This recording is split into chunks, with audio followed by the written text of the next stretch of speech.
F-15 পাইলটকে খুঁজতে গিয়ে মার্কিন স্পেশাল ফোর্স আর ইরানিদের মধ্যে তুমুল লড়াই শুরু হয়েছিল।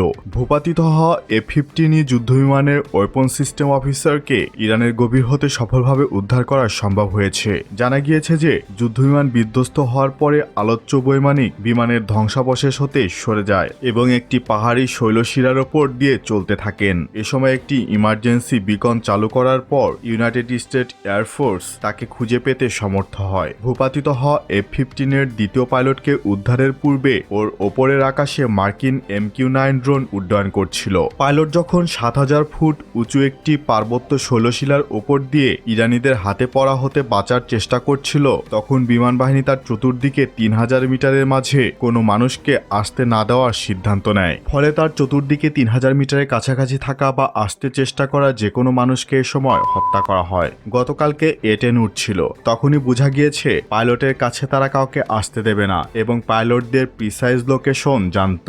পাইলটের সুনির্দিষ্ট অবস্থান নিশ্চিত করার পেছনে সেন্ট্রাল ইন্টেলিজেন্স এজেন্সির অবদানের কথা শোনা যায়। এক্ষেত্রে অবদানটি গ্রাউন্ডে থাকা কোনো টিমের কিনা তা অনিশ্চিত। অবশেষে আজ বৈমানিকের সুনির্দিষ্ট অবস্থান উদ্ধারকারী বাহিনী অনুমান করতে সমর্থ হওয়ার পর যখন আমেরিকার স্পেশাল ফোর্স সেখানে পৌঁছে, তখন ইরানি সামরিক বাহিনীর সাথে ওদের প্রচণ্ড সংঘর্ষ আরম্ভ হয়।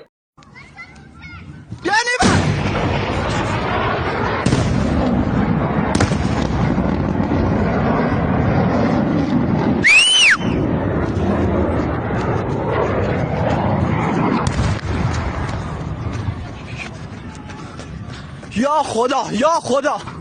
তবে সবকিছুর মাঝে ওরা পাইলটকে নিরাপদে বের করে আনতে পেরেছে। রেস্কিউ তৎপরতা চলাকালীন মার্কিন বিমান বাহিনী ইরানের অভ্যন্তরে ফরওয়ার্ড আর্মিং অ্যান্ড রিফুয়েলিং পয়েন্ট তৈরি করে সেখান হতে অপারেশন পরিচালনা করেছিল। সেখানে দুইটি C-130 কার্গো প্লেন ওখানকার মাটিতে আটকে পড়ে। ফলে ডেল্টা ফোর্সের একটি টিম এসে বিমান দুটিকে বিস্ফোরক দ্বারা ধ্বংস করে দিয়ে যায়। প্রায় 48 ঘন্টা পর দ্বিতীয় পাইলটকেও ইরানের ভেতর থেকে নিয়ে গেছে যুক্তরাষ্ট্র। পাইলট দুজনকে আটকাতে পারলে ইরানের জন্য এটি একটি টার্নিং পয়েন্ট হয়ে যেত।